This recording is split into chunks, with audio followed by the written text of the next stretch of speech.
Hi, and welcome to Bespoke Architects Daily Pinup. I'm Nicole Walters, Director of Bespoke Architects, and I'm about to show you what inspiring architectural images made our Pinterest boards today.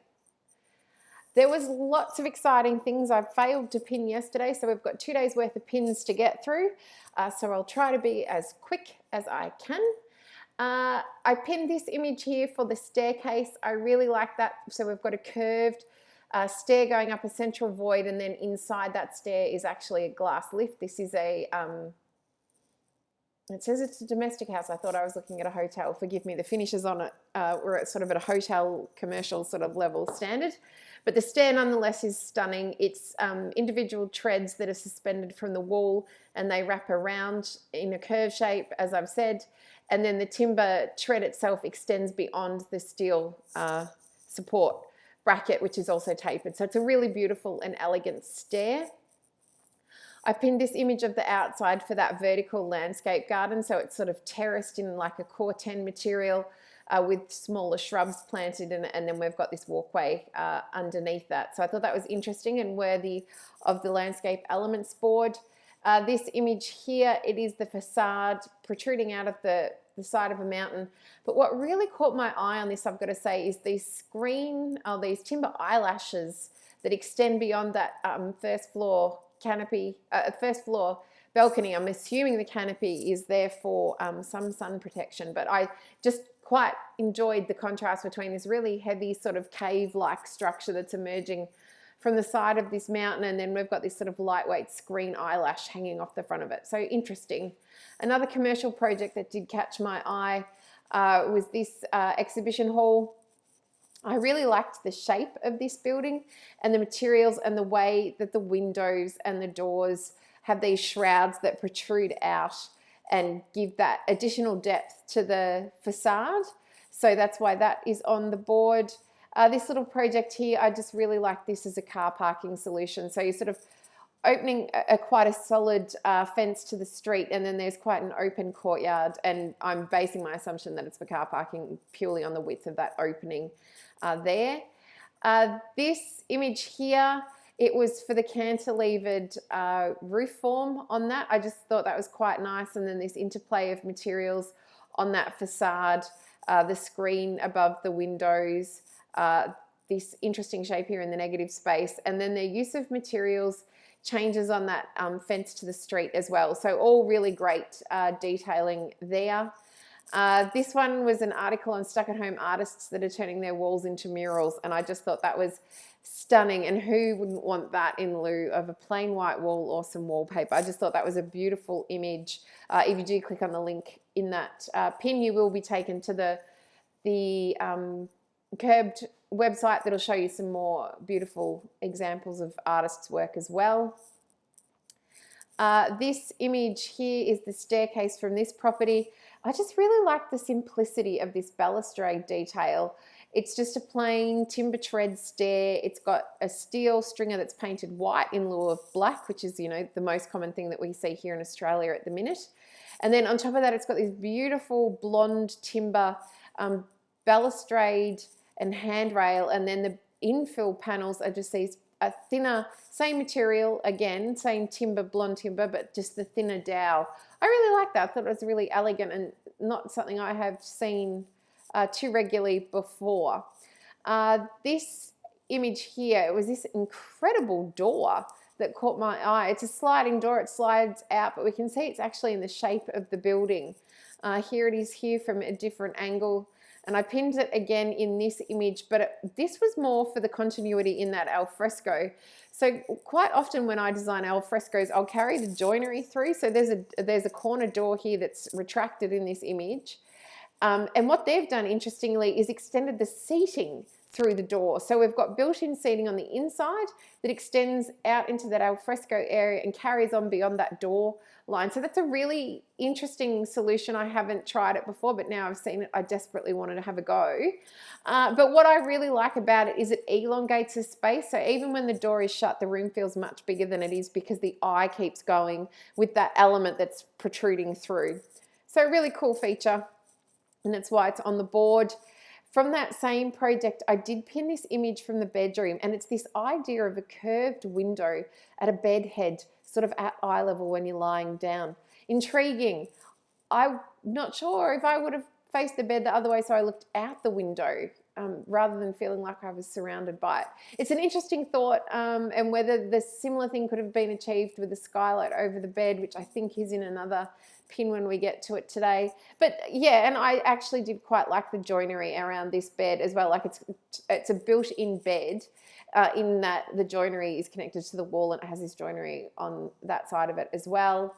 And from that same project, this particular shower caught my eye. At first I thought it was a hob bath that you step into for the shower, but it looks like it is just merely a shower with a very high base on it, and a shower curtain. I have a similar setup at home. It's not ideal. So, but mine is over an old clawfoot bath. So it caught my eye. And then the thing I question, but in this image, I really love this vanity, and the material that we're seeing on the wall and on the edge of that upstand for the shower is actually the vanity basin, and it's a semi-inset, and in this instance I think the semi-inset looks beautiful. So that's just something to keep in mind. By semi-inset I mean the basin is semi-set into the bench and it protrudes past it, and when you're doing a detail like that you do actually have to fix the joinery panel below that. You get a thicker countertop and you have to fix this panel because nothing can open underneath that sink. So it does compromise the storage capability underneath that joinery unit, so not often done, but I really do like it in that application. This little courtyard, here is a glimpse, the image that caught my eye this morning, and I just loved this sort of screen canopy. It's got an open part with a tree underneath it. I mean, talk about really well executed architecture and landscape design working really well on this project. And then a natural stone, and if you actually click through the article, this house has a lot of natural stone features in it. Whether they're introduced or whether they're found and built around, I can't comment, but I really thought it was a beautiful contrast, particularly when you're using such an organic form and then contrasting it with this really strong white box form. It's a really interesting project. So there's several images from that, and let's go through them now. So that was the image that caught my eye. Then that same sort of screening detailing is used over the al fresco. And so we can see the timber pergola, and then some sort of like rollout blind, it appears to me, to be sitting on top of that pergola that's really doing a great job of blocking the light and creating some shade, because I'm going to guess that this is in a very hot climate. But I loved that. I also loved the use of the stonework in the wall. I love the way that we're on a sloping site. It's quite a severe slope on this project. And there's some aerial shots that I didn't bother pinning, but you'll see the staircase going down the multiple levels of this property and down to the pool. But I just really love the way that this sort of stone wall emerges from that landscape. So that's why that image is there. This as a powder room vanity setup, I really liked. I liked the ceiling in this project. We can see that here in a couple of images. The shape of that mirror is really interesting. The double towel rail to give that, complete balance. But then we've got the asymmetry of the mixer tap and the spout. You'd almost have done another tap, a hot and a cold, just to keep the dead symmetry in this room. And then we see the basin and the lack of storage. That's why I always say powder room when there's no storage like that. So I really liked that. And this image, I pinned it for that joinery that we can see at the end of the lounge room. I just thought that was beautiful. It's got this sort of solid element that doesn't touch the floor. We've got this exposed steel frame that's actually bolted back to the wall and doesn't go quite to the ceiling, with just these different shelf heights. That was a beautiful piece. Particularly the colors against the white wall work really well as well, I felt. And then this here, I really liked the way they've done the light fitting for next to the bed. So we can see the steel rod vertical, we can see a steel rod horizontally, and then assumably a track spotlight that can actually slide along that horizontal rod. Then we can see a concrete upstand and then a timber drawer sitting on top. As a bedside table with a moving reading light, I thought that was extraordinary. Even their window furnishings are extraordinary. So it's just a really nice detail. I've put that on the lighting board today.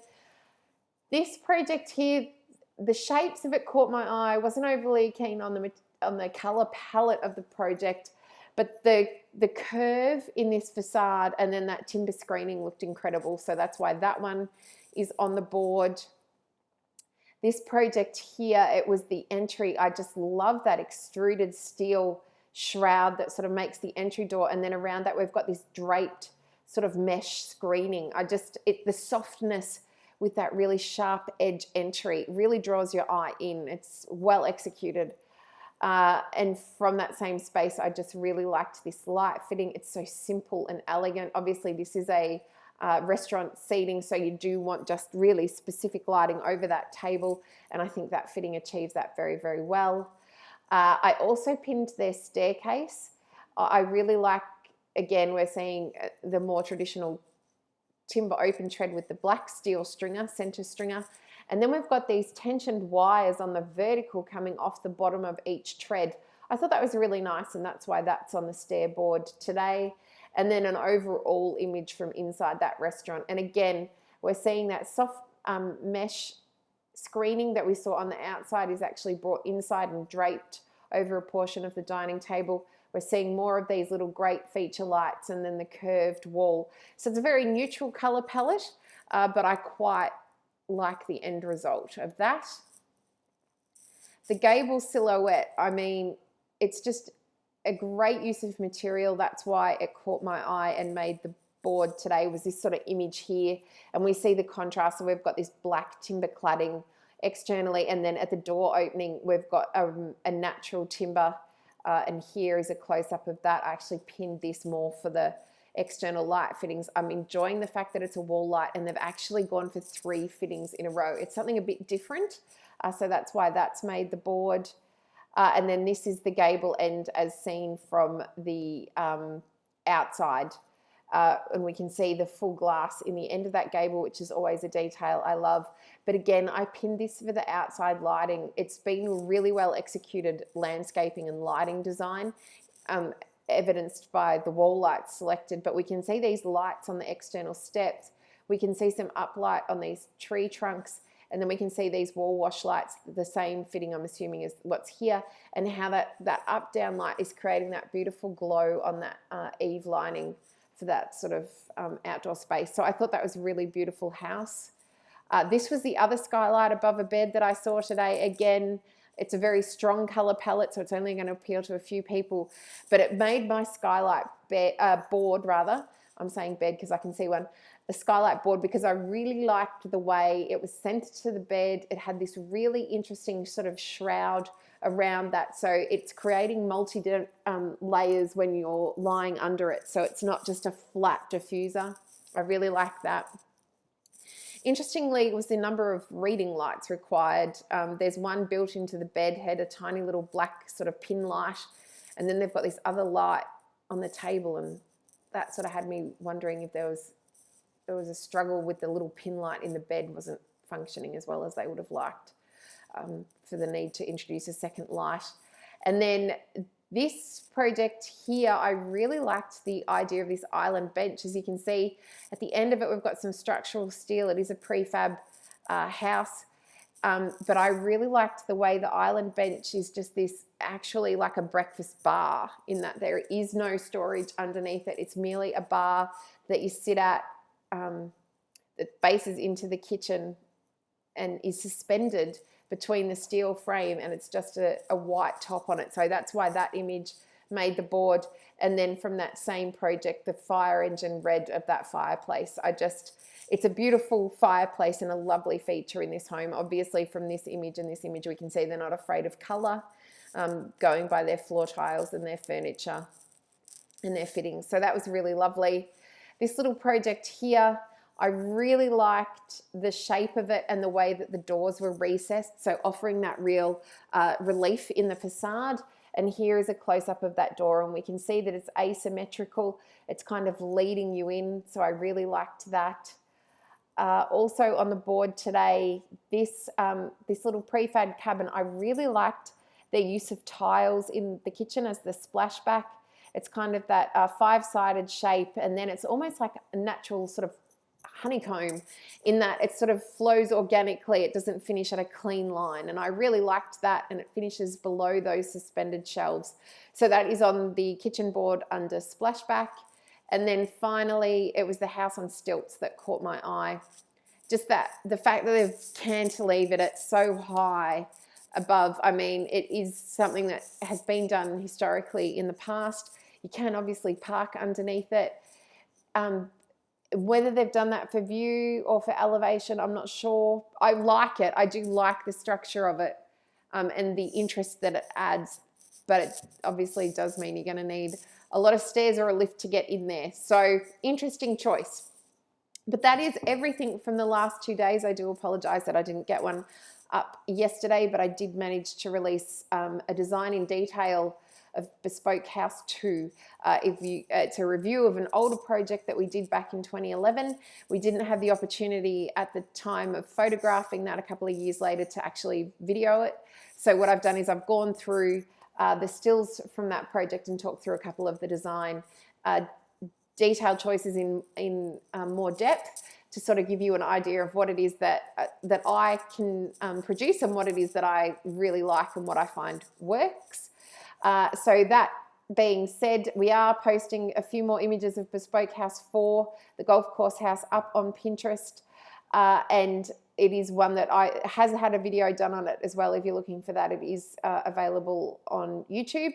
And you can see here they had an internal courtyard. We had a couple of external materials, and they had these exquisite floating stairs externally. So well worth a look. Thank you so much for joining me again on Bespoke Architects Daily Pinup. I look forward to seeing you with some more inspiring ideas tomorrow. Thanks, and until then, take care. Bye.